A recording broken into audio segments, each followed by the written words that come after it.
अस्सलाम वालेकुम दोस्तों, क्या हाल है? ठीक है, दुआ है खैरियत से हो। सो तुस साढ़े वेख पे यूट्यूब चैनल शफकत व्लॉग ते मैं थोड़ा अपना शफकत जो दोस्त साढ़े चैनल ते नया जल्दी जल्दी साढ़े channel like share comment subscribe कर लो ताकि हर आने वाली नई वीडियो तुहाडे ताईं जल्द अज जल्द पहुंचे। अज यार एक सवाल है भाई दा कि असी बिजनेस शुरू करना है पोल्ट्री का, असी किस लेवल तो शुरू करिए, कित्थों शुरू करिए?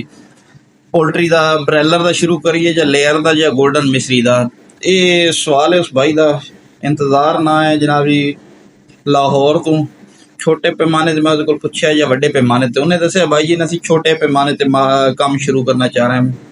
अगर तुसीं छोटे पैमाने ते काम शुरू करना चाह रहे हो तो उसदे वास्ते बेस्ट आइडिया तुहाडे वास्ते यही कि तुसीं काकड़ेल जिन्हों लेयर आख्या गोल्डन मिसरी आख्या तुस उसदा कारोबार शुरू करो। 500 तो स्टार्ट ला लो, 200 तो 1000 तो स्टार्ट ला लो, तुसीं उसदा कारोबार शुरू करो। उसदा तरीकाकार यही है कि सब तो अच्छा तरीकाकार उसदा है कि तुसीं जिहड़ी मुर्गी है उन्होंने 40 तो 45 दिन के अंदर अंदर तैयार करके उन्होंने तुसीं सेल करो जो तुहाडी 300-400 ग्राम दे और उस बाद फिर जनाब तुसीं फिर न्यू फ्लाक डालो ताकि थोड़ी रहनुमाई हो जाए। न्यू तुसीं बिजनेस शुरू कर दो। अगर बड़ा वड्डा सैटअप शुरू करना चाहते हो तो फिर ब्रैलर का कंट्रोल से तुसीं सैटअप शुरू कर सकते, लेकिन बेस्ट है कि छोटे लेवल से तुसीं मुर्गी का स्टार्ट करो काम। 500 मुर्गी तो 1000 तो स्टार्ट करो जिहदे तुहानूं लास प्रॉफिट भी होवे तो यानी उहदे तुहानूं नुकसान नहीं, लेकिन ये प्रॉफिट है लास नहीं है।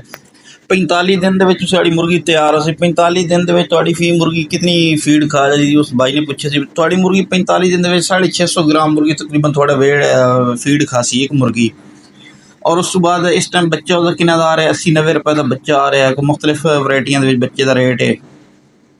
ਮੈਡੀਕੇਸ਼ਨ ਦਾ ਖਰਚਾ ਹੋ ਗਿਆ। ਉਸ ਤੋਂ ਬਾਅਦ 45 दिन ਜੋ ਤੁਹਾਨੂੰ ਵਜ਼ਨ ਦੇ ਜਾਂ ਅਸੀਂ 300 ਤੋਂ 350 ग्राम ਉਹ ਤੁਹਾਨੂੰ ਵਜ਼ਨ ਦੇਸੀ ਇੱਕ ਹਫ਼ਤੇ 45 दिन ਤੋਂ ਬਾਅਦ। और अजकल उसका रेट जोड़ा चल रहा है वो 620-30 रुपया रेट उसका चल रहा है। 620 भी चल रहा है, 630-650 तक चल रहा है उसका रेट ये चल रहा है। उस रेट में ये कि तुसीं अपनी मुर्गी जी है ना तैयार करके तुसीं सेल कर सकते हो। सेल करने थाने कि कुछ भी नहीं तो प्रॉफिट लाजमी 1000 मुर्गी जी है ना कम अज़ कम 45 दिन 50,000 रुपया प्रॉफिट टू 60,000 रुपया प्रॉफिट थानू दे सकती है।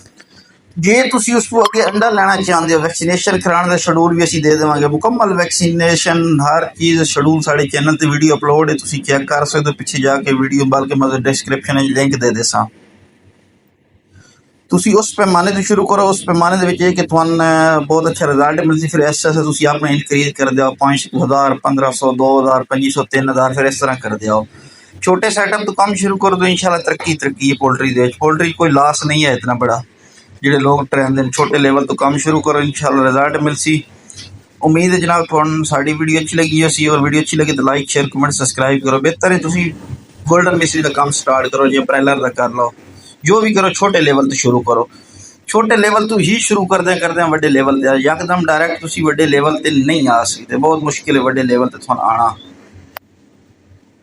तो उम्मीद है साडी वीडियो जनाब बार बार चलो ठीक हो गया, कोई गल नहीं, लेकिन तुसीं पोल्ट्री का काम शुरू करना गोल्डन मिसरी तो शुरू करो। गोल्डन मिसरी काकड़ेल उसको शुरू करो, फिर लेयर अंडा लै लो जो मर्जी।